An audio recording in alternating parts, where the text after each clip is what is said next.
الحمد لله وكفى وسلام على عباده الذين اصطفى أما بعد. أعوذ بالله من الشيطان الرجيم. بسم الله الرحمن الرحيم.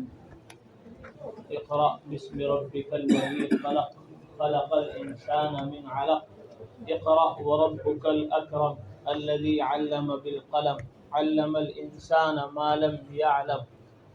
وقال تعالى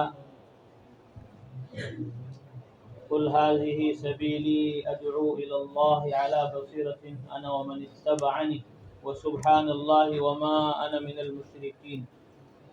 وقال النبي صلى الله عليه وسلم خيركم من تعلم القرآن وعلمه.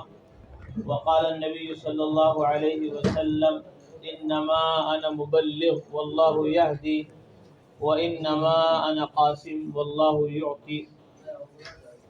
وقال النبي صلى الله عليه وسلم لا هجرة بعد الفتح ولكن جهاد ونية فإذا استنفرتم فانفروا او كما قال علیہ الصلوۃ والسلام.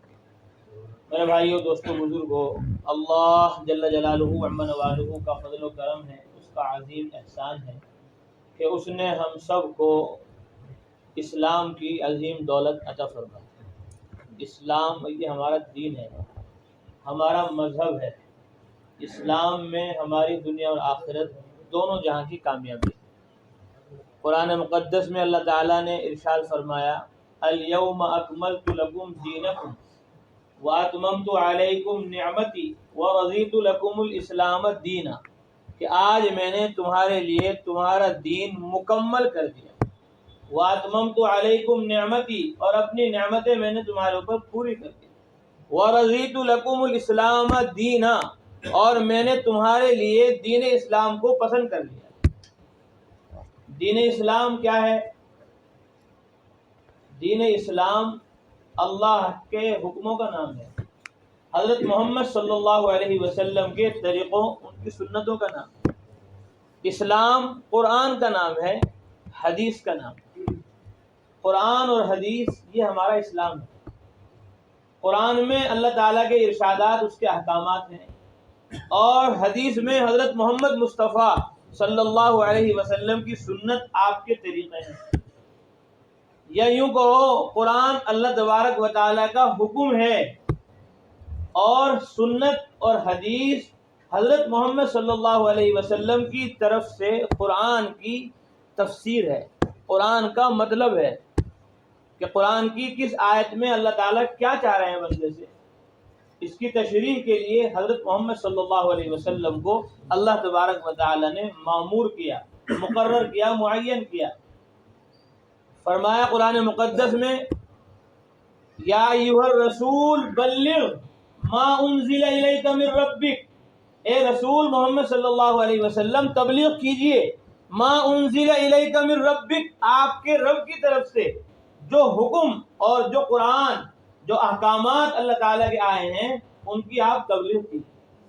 وَإِن لَّمْ تَفْعَلْ فَمَا بَلَّغْتَ رِسَالَتَهُ، اگر آپ نے تبلیغ نہ کی، دعوت نہ دی، اللہ کی آیات کو، اس کے قرآن کو نہ پھیلایا، نہ پہنچایا، تو آپ نے فما بلغت رسالت، پیغام نہیں پہنچایا، آپ نے اپنے نبی، رسول، پیغمبر ہونے کا حق ادا نہیں کیا. فرمایا قاضی بیضاوی رحمۃ اللہ علیہ نے، بہت بڑے مفسر ہیں، انہوں نے ارشاد فرمایا کہ اس آیت میں قرآن مقدس کے الفاظ کی تبلیغ کا حکم ہے.